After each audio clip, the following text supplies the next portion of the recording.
Well, good morning, church. Thank you for joining with us this morning. It's wonderful to have you with us as we start to experience the cool freshness of winter that reminds us of the changing seasons in God's creation. As you can see, I'm standing near a paddock of wheat on our farm, and for Beth and I, this is such a refreshing sight after experiencing such a time of dry last year. In fact, we haven't been able to plant a wheat crop since 2017. And so God's timing and provision of rain has transformed the brown, dry ground into this glorious green landscape. And to be able to look out and see this each morning brings us a real joy and thankfulness for God's goodness and blessing to us. Many of you would be aware of the refreshment taking place externally at our church with the new paint and the change of colour. A few weeks ago, I spent a couple of days on the end of the paintbrush myself, enjoying the conversation with others as we worked together. This got me thinking about outward appearance. You know, as human beings, we tend to make a pretty big effort about how things look, and that includes ourselves. And that's not necessarily a bad thing. After all, we want people to be drawn to what we are doing, and what we're inviting them to. For example, if we're going to have guests over for a meal, we'd probably make sure that our yard's mowed and tidy. We'd probably give the house a quick once over, tidying up, vacuuming the floors. We go to a special effort for the meal being prepared.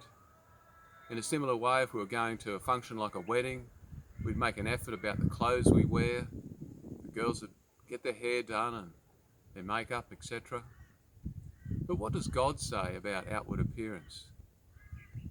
In the Old Testament book of 1 Samuel, there's a story there where Samuel is sent to anoint a new king after Saul's reign, King David in fact. And God had this to say in 1 Samuel 7. He says, "The Lord does not look at the things man looks at. Man looks at the outward appearance, but the Lord looks at the heart."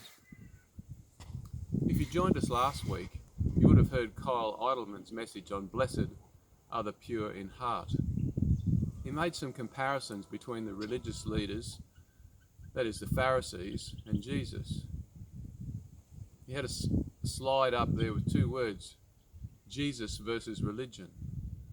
And in Matthew 23, Jesus goes through a long list of woe to yous, saying some very strong things against the actions of the Pharisees.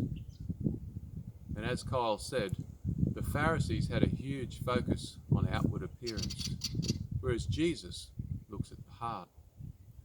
The Pharisees were focused on rules and regulations, and Jesus is about relationship.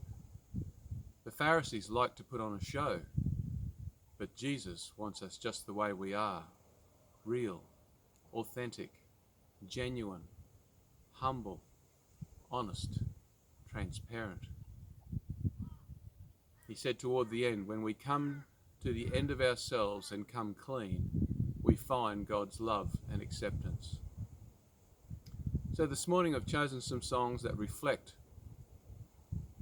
on God's amazing grace, how Jesus humbled himself on the cross for each one of us. He invites us to surrender ourselves to him and to follow him. Paul encourages us with these words in Romans 12:1. "Therefore, I urge you, brothers, in view of God's mercy, to offer your bodies as living sacrifices, holy and pleasing to God, which is your spiritual worship." May you be blessed by our service this morning and have a fantastic week.